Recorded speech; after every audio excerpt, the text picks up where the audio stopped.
हमारे साथ साबिक वज़ीर आज़म नून लीग के सीनियर रहनुमा शाहिद खान अब्बासी साहब मौजूद हैं। अब्बासी साहब बहुत शुक्रिया मैं शो में ज्वाइन करने के लिए। अब्बासी साहब ज़ाहिर है APC हेडलाइंस में है, APC का एलामिया, नवाज शरीफ साहब की एक जारहाना तकरीर, मगर साथ में अब APC से पहले एक मुलाकात हुई है अपोजिशन क़यादत की, बिलावल भुट्टो ज़रदारी, शहबाज शरीफ उसमें मौजूद थे, आर्मी चीफ से, इसके अलावा DG ISI भी थे। क्या उसके बाद ये गुस्सा निकला है APC के एलामिया में नवाज शरीफ साहब की तरफ से? नहीं, मुझे तो इस मीटिंग की डिटेल्स का पता नहीं है। मीटिंग यकीनन कोई खुफिया मीटिंग नहीं थी, और जहाँ तक मैंने सुना है TV पर भी और वैसे भी, तो इसके अंदर कुछ पार्लियामेंट्री लीडर्स थे और शायद हुकूमत के लोग भी थे। अब ये इल्म नहीं है कि लीडर ऑफ द हाउस भी मौजूद थे या नहीं थे, लेकिन ये बातें तो बिल्कुल आइन और कानून के मुताबिक हैं, और हम भी यही कहते हैं। आपके APC के एलामे में सारी की सारी बातें मौजूद हैं। दूसरा, अगर ये सीक्रेट मीटिंग नहीं थी तो इसको पब्लिकली बताना चाहिए था। बिलावल भुट्टो ज़रदारी को भी, शहबाज शरीफ साहब को भी, आपको भी उसकी डिटेल्स पूरी तरीके से नहीं पता हैं। APC के बाद इसके ज़्यादा डिटेल्स सामने आ रही हैं। ये नहीं समझा जाएगा कि अदलिया और इस्टेब्लिशमेंट अगर अपोजिशन की जो जमातें उनसे मिलने गई थी उनके साथ हो जाती तो फिर शायद APC का इतना सख्त एलामिया भी ना आता। तो अगर अपने साथ नहीं होती हैं तो फिर वो बुरी हो जाती हैं। इसका ये मकसद नहीं समझा जाएगा, उसको खुफिया रखा गया? देखिए, जहाँ तक मेरी इंफॉर्मेशन है, ये मीटिंग खुफिया नहीं थी। इस मीटिंग या अपोजिशन की या पार्लिमानी लीडर्स की ख्वाहिश पर नहीं थी। ये शायद गिलगित बल्तिस्तान के मामलात पर मीटिंग बुलाई गई थी, और इसका APC से कोई ताल्लुक़ नहीं था। APC तो एक वसी सोच है जो अपोजिशन की है कि आज हमारे मुल्क की जो मुश्किलात हैं उनकी वजह क्या है, उनका हल क्या है, और हमने मुल्क के मसाइल और अवाम की तकलीफ़ को दूर करने के लिए हमने क्या रोल अदा करना है, ये सारी बात है। सब मगर एक हिस्ट्री है। देखें, जब charter of democracy Nawaz Sharif साहब ने और मोहतरमा बेनज़ीर भुट्टो साहिबा ने साइन किया, उसके एक साल बाद मोहतरमा बेनज़ीर भुट्टो साहिबा डील कर रही थी उसी परवेज़ मुशर्रफ के साथ, और नवाज शरीफ साहब ने कहा कि चार्टर ऑफ डेमोक्रेसी तो इस NRO के साथ दफन हो गया है। फिर मेमो केस में जो साबिक वज़ीर आज़म नवाज शरीफ हैं उनका किरदार सामने आया। उसके बाद जो बलूचिस्तान की हुकूमत गई, जिसमें खुद कह रहे थे नवाज शरीफ साहब वहाँ पर बैठ कर, उसमें पूरा का पूरा किरदार था आसिफ ज़रदारी साहब का और पीपल्स पार्टी का उस वक्त वज़ीर आज़म खुद आप थे, और आपने देखा है कि क्या हुआ। फिर 2018 में ताहिरुल क़ादरी साहब के धरने में PTI के साथ खड़े थे आसिफ ज़रदारी साहब। तो ये सारे के सारे मामलात तो नज़र आया है हमें कि आप मिलते हैं और उसके बाद कोई एक पार्टी कोशिश करती है कि डील हो जाए एस्टैब्लिशमेंट के साथ।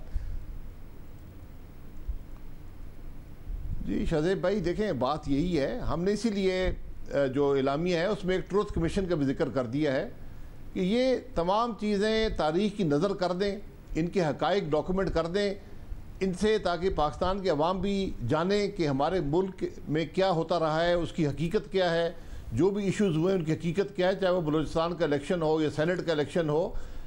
ये सब चीज़ें अब तारीख़ के सुपुर्द हैं। हम तो आज की हकीकत में रहते हैं।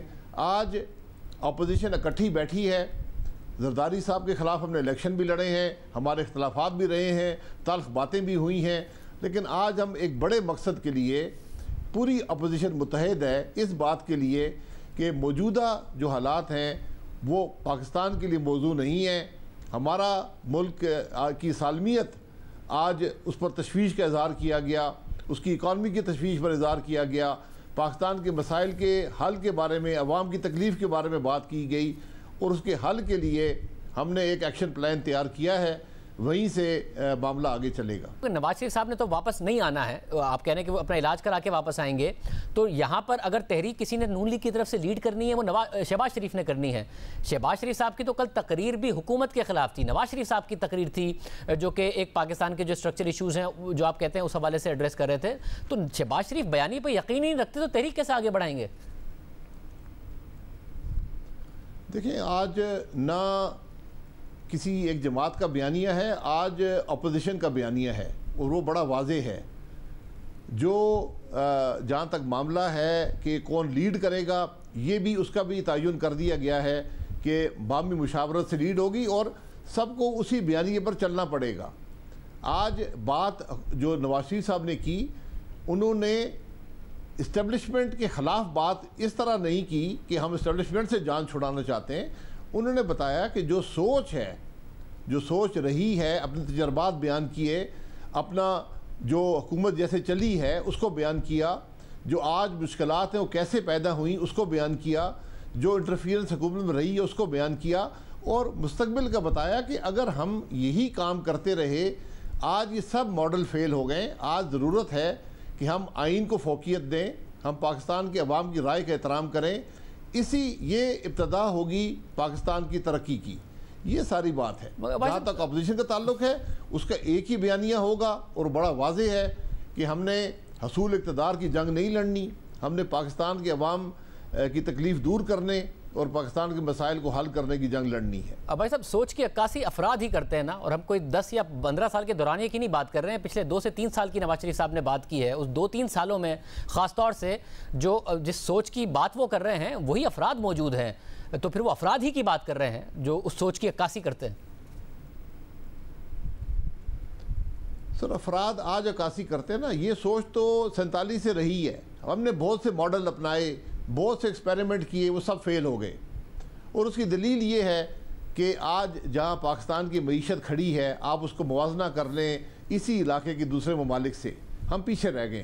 اس حقیقت کو ہمیں تسلیم کرنا ہوگا، اس کی وجوہات ڈھونڈنی ہوں گی۔ نواز شریف صاحب نے اپنے تجربے سے ان وجوہات کی نشاندہی کر دی ہے۔ اگر ہمیں اسے اختلاف ہے تو یہ سب باتیں بیٹھ کر طے ہو سکتی ہیں، لیکن 2 حقائق جو ہیں وہ پرنسپل ہیں، وہ یہ ہیں کہ عوام کی رائے کا احترام ہونا چاہیے اور ملک آئین اور قانون کے مطابق چلنا چاہیے۔ میں نہیں سمجھتا کوئی شخص بھی اس سے اختلاف پاکستان میں کرتا ہے۔ شہباز شریف صاحب بھی نہیں کرتے ان کی تقریر سے اختلاف، وہ ہمیشہ چاہتے ہیں کہ اداروں کے ساتھ ایک دروازہ کھلا رہے بات چیت کا۔ انہیں نہیں لگ رہا کہ کل کی تقریر کے بعد کوئی دروازے سارے بند ہو گئے؟ شہباز شریف صاحب بھی اس جماعت کا حصہ ہیں، اس جماعت کے صدر ہیں، اور اسی جماعت کو انہوں نے لیڈ کرنا ہے، تو یہ بات ان کو بھی بڑی کلیئر ہے، وہ بھی اس بات کو جانتے ہیں کہ آج جو حکومت بھی ہے، یہ جو ایکسپیریمنٹ بھی اس کو کہیں، جو الیکشن میں ہوا، اس نے آج پاکستان کو یہ حالات دیے ہیں، تو ہم اس چیز کو آگے لے کر نہیں چل سکتے۔ یہ ایک فیلڈ نظام ہے، ایک فیلڈ ایکسپیریمنٹ ہے، تو اب صرف طریقہ ایک ہی ہے کہ عوام کی رائے کا احترام ہو اور آئین اور قانون کی بالادستی ہو۔ مگر شہباز شریف صاحب بھی، میں آپ کو یقین دلاتا ہوں، 150% اس سے ایگری کرتے ہیں۔ مگر پاکستان کی تاریخ میں حکومتیں جس طرح گئی ہیں، یا وزراء اعظم یا تو عدالتی فیصلوں کی صورت میں گئے ہیں، یا پھر فوج کی مداخلت کی صورت میں گئے ہیں، یا پھر ان ہاؤس چینج کی صورت میں گئے ہیں، وہ تینوں آپشن تو آپ کے پاس نہیں ہیں کہ عدالت سے کوئی فیصلہ آ جائے عمران خان صاحب کے خلاف، یا فوج مداخلت کر دے ان کے خلاف، یا پھر ان ہاؤس چینج، تو آپ کی اکثریت ہوتی ہے تب بھی آپ پارلیمنٹ میں کچھ نہیں کر پاتے، تو کیسے ہٹائیں گے انہیں؟ شہزیب صاحب، جو غیر معمولی حالات آج ملک کے اندر ہیں، ایسے حالات بھی کبھی نہیں ہوئے، تو غیر معمولی جب حالات ہوتے ہیں تو پھر اس کے نتائج بھی غیر معمولی ہوتے ہیں اور اس کا حل بھی غیر معمولی ہوتا ہے۔ تو انشاءاللہ آپ دیکھیں گے کہ ہم یہ سمجھتے ہیں کہ ہم بالکل ایسی بات کر رہے ہیں جو اصولوں پر ہے، جو آئینی جمہوریت کے بارے میں ہے اور پاکستان کے مسائل کے حل کے لیے ہے، تو ہمیں اس میں کوئی دو رائے نہیں ہے کہ ہمارا موقف انشاءاللہ درست ثابت ہوگا۔ بہت شکریہ بھائی صاحب ہمارے ساتھ موجود